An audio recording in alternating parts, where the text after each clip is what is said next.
with our third match of the day.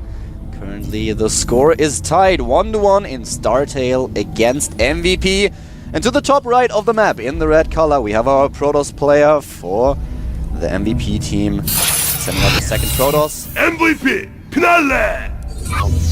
Finale, really friendly guy, pretty young as well.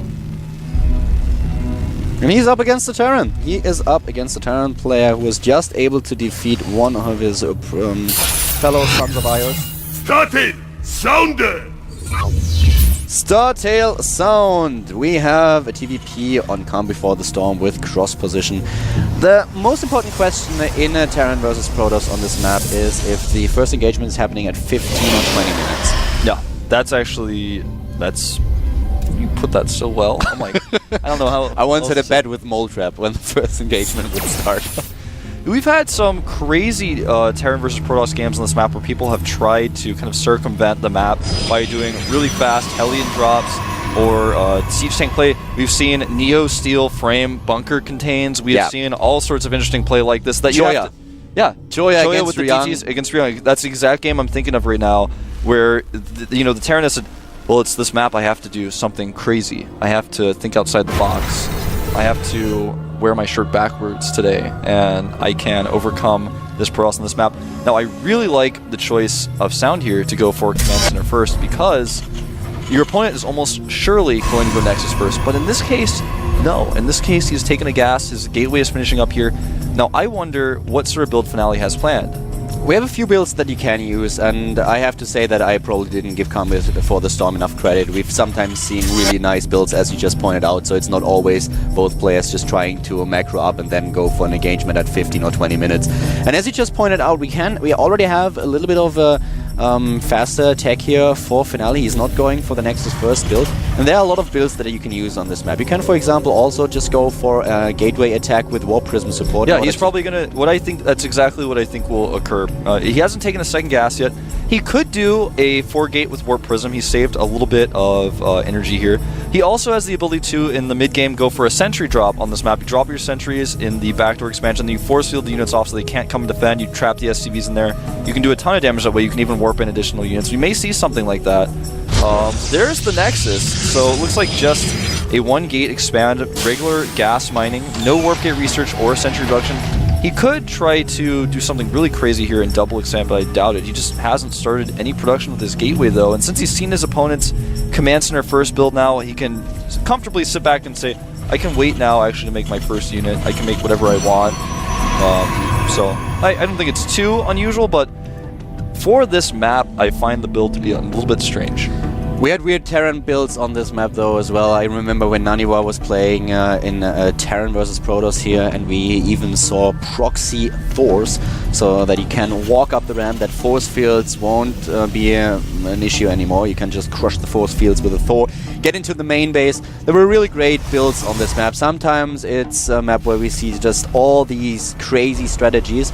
And at this point, Finale is playing it a little bit safe, maybe because he is exactly scared of some kind of proxy build, some sort of sneaky build. We've even seen double proxy barracks in the middle of the map, so a map with a lot of shenanigans. It's a huge map, 4-player map, very huge, and scouting information not easily obtained, as we could just see the SCV was already killed. He has no information. He knows that there's no Nexus on the outside, but that's all he knows. He doesn't know if it's Nexus first, he doesn't know if it's a 4-gate, he has no idea. So as a result, he starts his factory. If I were a Terran player right now, though, I would actually have to make a bunker, because who knows what's really inside Finale's base. He actually has no idea. Yeah, you're perfectly right. Anything could be happening right now. And for the Terran player, this is also, well, this is kind of the worst spot that he could be in, because his drop play won't be all that much effective. If you have the first few medivacs and you start either to the left or to the right of the Protoss player, you can just start to drop. You can drop the expansion, you can drop the main base. As soon as there's the third in the picture, you have another option where you can land with your medivac.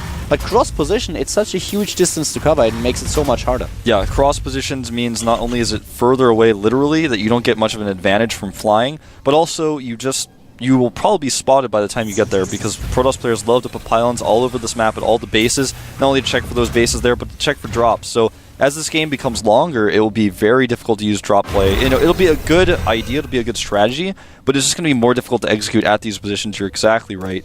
On this particular map, it's always better to be, I guess, your opponent needs to be more clockwise of you to be able to use drops efficiently, I guess you could say. Otherwise, you may get spotted. Actually, that's not necessarily true. It's either left or right, but it's better if they're to the right if you want to attack the backdoor base. If you want to drop the natural, it's better if they're to the left of you. But Yep. No, you're completely right about it, and we've seen really amazing Doom drops here. You can't just try, because of how the map works, and that is really hard to obtain scouting information. If you are able to shut down the observers of your opponent, you can just poke at the front, can make sure that the main army is at the front base, and suddenly go for a Doom drop in the back and take down this expansion. Walking down the ramp is such a huge problem for the Protoss at this point, so there's a lot of stuff that you can't just pull off. But at this point, we have double Forge coming up now for Finale. He already has a few Immortals, so he's kind of safe against attacks. While we have Banshees with Cloak coming up for Sound, very delayed. But this is exactly what he just might need here. He has Observers. He has one. Yeah, he lost his first one just then to a scan, but he does have another one out. And but a do you scan, know where exactly it is? It's going across the middle of the map right now. So he might actually be caught in a position where he does not have the Observer in his main base when the Banshee arrives with Cloak. This is exactly what his opponent is counting on, I think. That's why he scanned so specifically after the Observer actually saw everything and it was in a corner, but he still killed it, or wasn't even watching anything. Now, it's interesting to see him go for this Banshee choice after scanning his opponent's main and seeing the Robo. But with this Banshee, not only will he'll be able to kill pros, he'll be able to scout a lot. And I really like the choice of going Cloak here because he can see whether or not his opponent is teching to Colossi or not, how many gateways he's making. If he just uses this Banshee correctly, he should be able to get a lot of information from his opponent. Plus, he'll see the third base. He might actually be able to snipe a few sentries. Yeah, he may very well do something like that as well. We'll see what the Banshee wants. Right now, it wants a few... Oh, he needs the Cloak, and there he does. Is he picking off sentries, or is he focusing on the probes? He's taking down the probes right now. Now, he already has a decent amount of kills, 4 in total, but the Observer is in position. Yep. Observer is in position. And let's not forget that this Banshee will also enable him just to roam the map to get some scouting information. Kill pylons that are spotting for drops. Kill pylons. Not only the pylons, this is a map where we've seen players go for kind of ninja expansions. The harassment continues here. The Observer was not following the Banshee, so he only had one Observer, and for that reason, we'll lose a few more probes. The total kills on the Banshee now up to 7. The upgrades are spinning for Finale. He's actually taking a pretty decent lead in that regard. He's going to get his 1-1 done before his opponent. He already has a Twilight Council. His opponent, as far as I know, does not have an armory just yet, so he's going to be a little bit behind in upgrades already, and that's not a place you want to be in this Terran. Uh-oh. Lost the Banshee. Another Banshee coming in here, though, and he's got to be careful with it, though. Looks like he's going to lose it. Yes, he will. The Banshee's down, but 14 workers killed in total, which is definitely pretty darn well. Those Banshees were definitely worth it. But the worker count at this point is, well, it's slightly in favor of Sound with 54 to 48. We don't have a third base for both of these players. Sound is just trying to get his third command center. If you look at the supply, you can see there's actually a significant lead in supply for Sound. And the reason why, even though he doesn't have a third base mining yet, and his opponent's been mining a third base for so long, is that he's been making an army to do a big attack. He's actually setting up a double drop to go into the third and probably attack at the front at the same time. But Finale does have a cannon and several units back at his third base right now. This is actually going to be such an important engagement because if this drop fails, he's going to be so behind. The Observer, I believe, didn't see it, yeah. But look at this, he's got a cannon in play, he has charge, he can warp in more Zealots here, and the Observer sees the ground army so he can actually defend at the front of his base as well. He's going to clean up both of these, and now he's at the third base up for longer. He cleans up the drop and is about to take a supply lead. Things getting worse and worse as 2-2 now is really spinning, going quickly for Finale. He's actually going to engage, and even though his engagement isn't going the best right now, when that Colossus arrives, it's going to be really good for Finale, trapping some of these units here. Not the best force fields, but good enough to kill some more units. +2/+2 also on its way, and Finale is doing really good here at this point. He's already starting his next tech now on 3 bases. He can definitely afford it. And as soon as we have Colossi and Storm, this will be hard for StarTale Sound to defeat. He has Vikings, he will have Ghosts, he's just now getting the Ghost Academy, but you just have to make sure the positioning is just what it's all about. You need to make sure as a Terran player that your Vikings are in a good position to snipe the Colossi. As soon as the Colossi can do that damage and the Storms get into the picture as well, it's hard to keep the Bio army alive. So it will be crucial for him to make good use of the Vikings and the Ghosts as well. Yeah, he's going to have both, and this tends to happen as the game becomes longer. You have to make sure you have a good Viking to Colossus ratio, but you also need to make sure you have Ghosts and make sure they're in the right position positioning is so important in the late game of PvP. I would say the two most crucial parts of late game PvT are upgrades and positioning. That's basically how it goes, because both players will be maxed. Both players will have the potential to not only beat their opponent's army, but crush it, but it all comes down to upgrades and positioning. If Finale is now starting +3/+3, we will see in a few seconds. He's getting a 4th base, by the way. But if he starts with his +3/+3 right away, he will have this awesome timing where he is ahead, and he will know that he is going to be ahead. There's already +3 attack. He has the first few Archons and no Storm just yet. But if he hits with those 2 upgrades that he's just now researching, he will be in an awesome position. But supply-wise, he is 40 supply behind now, and we have another drop attempt by Sound.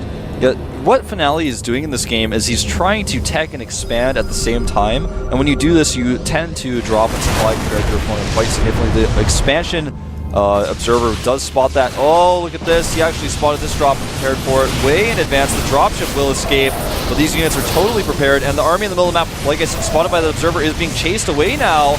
Gonna lose a Viking perhaps in the middle of the map. He has to retreat at this point. Finale is trying to catch up in supplies at 150 against 171, taking the 4th base, as we already pointed out. And the first ghosts are now entering the picture. He has the +2 attack upgrade, is going for +2 armor, but still at this point behind in upgrades. Yep, it's 2-2 to 1-2 right now. And the upgrades just really will not come into play unless he fights here. I don't like the idea of fight here. He doesn't have enough stalkers. He only has a few Archons. The Vikings will kill his Colossi. He's actually just going to go for positional battle here, where he tries to make his opponent move his units in such a way where he can check for another base, which he's sending his Zealot over to check now. He does see, okay, Terran player doesn't have another base. His army looks kind of scary. I don't want to fight here. But Sound is going to try to chase, and he may be able to get a Colossus, and he definitely will. Yeah, he will take down one of the Colossi force fields, trying to prevent the Terran Bio army to catch up. He needs another set of force fields, though. He's turning around, trying to fight. He's going to fight here. I think he clicked on those units, saw the upgrades, but I don't like the idea to fight. He actually chases the Terran army back so he could fan out, and then at that moment, since he had the force fields up, he decided, I'm getting out of here, I'm going home. And let's not forget that with a 4th base up, he has a very decent economy at this point. He is not quite able to catch up with Sound just yet, because Sound still has a higher worker count and has those mules as well, as you can just see right now with the minerals and the gas on screen. But at the same time, Storm is halfway done, and let's not forget about those +3/+3 upgrades that are nearly done as well. And just now, we have StarTale Sound starting his +3 armor, so he is way behind in upgrades at this point. Right now it's 3-3 to 2-2 at this very moment. +3 just finished. He does have a Warp Prism on the way, which I really like when Protoss players do this. He's probably going to need Warp Prism speed as well. Use the Warp Prism to hide your High Templar so that they can be more mobile, because they're like the slowest unit in the game, and also if they're inside the Prism, they cannot be EMP'd. Oh, we're going to have part of this army getting flanked. Oh, this is a really good engagement. Better upgrades and better army. Better positioning. The Vikings weren't even firing for a second. A ton of EMPs coming down, killing all the shields for the Archons, but in the end, it looks like MVP Finale is taking down the army of StarTale Sound. He's in a great position. He's so in trouble because his economy is not as good as his opponent, so he's going to lose a lot of SCVs here. Not only that, but we'll have to cancel the Commander. Doesn't actually cancel it. He's losing the Vikings. He's losing most of the Vikings already. There's one Colossus left, and there are just not enough units for StarTale Sound at this point. Better upgrades, and I think this game may be over, Kaldor. He's losing so much. It will be so hard for Sound to pull something off, to pull some kind of defense off. He knows it. Losing the 3rd base. He GG's out of the game. And there we have it, another game for MVP. Once again, their choice was the correct one. They take down Sound, and therefore MVP with 2 points against StarTale with only 1.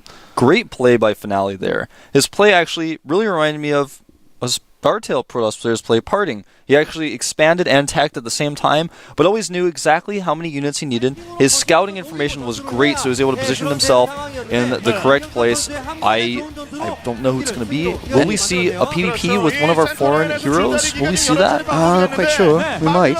But the thing that we also saw was, you just mentioned Parting, and I think that you are perfectly correct about it, because we saw how he used his observers, which is something that Parting kind of introduced again into the PvT. He just used a lot of these observers that he positioned outside of his main base and didn't move at all, so that he could have a clear shot at the Terran army while he moved out. Yeah, he always wanted to know where that army that's going to run in and attack the natural, I guess you could say the outside base. He wants to know where is that Terran army that might dart in and kill my Nexus, how many units are in the dropship. So if he has most of his army outside, I know he doesn't have any additional drops coming, so I can warp in just a few units to defend the drop and then defend at the front. Not only did he defend the front, he also attacked aggressively against that army because he knew his opponent would be microing his drops, so he might get some free kills. I really like that. One thing I wanted to note is we just saw Naniwa on screen. He could be chosen here, same as Sase. Yep. And you were mentioning earlier that Naniwa is not really fond of his hairstyle right now. But actually, I think Naniwa's, the way he dyed his hair actually looks really good on him. It is getting a little bit long, so he needs to cut it. That's the problem, yeah. But I have to say, it looks really good on him. It's even inspired me. Like, I consider doing it. I don't think I can pull that off, but I really like his hair, man. I have to It's admit. just too long, that's the problem. Oh, it looks like it's going to be Squirtle. Here comes our PvP. A great choice to use Squirtle against Finale. Finale showed awesome play in GSTL this season, and he almost looked unstoppable in some cases. So to send out a Protoss to PvP is a good choice, because if you PvP, you might just catch your opponent off guard build order-wise. You might be able to cheese him or 4-gate him. Phoenix build, there's all sorts of builds in this matchup. It's a matchup where it's almost rock, paper, scissors in some ways. Some players, though, like Seed, say, or Oz, excuse me, say, we had interviews with Seed and Oz asking about PvP recently, and Oz said, I don't think it's about luck at all. He says, if anyone says that, I'll challenge you, and I'll play you in a PvP. He got really aggressive about that. He was did. like, no, PvP is purely about skill and nothing else, and if you dare say something else, I will beat you. That's exactly what he said. He did say that. Well, we're going to have a 5-minute break, guys, so tell your friends to tune into the stream. Remember, we still have 10% off sale going on, so don't forget about that as well. And we'll see you guys in 5 minutes.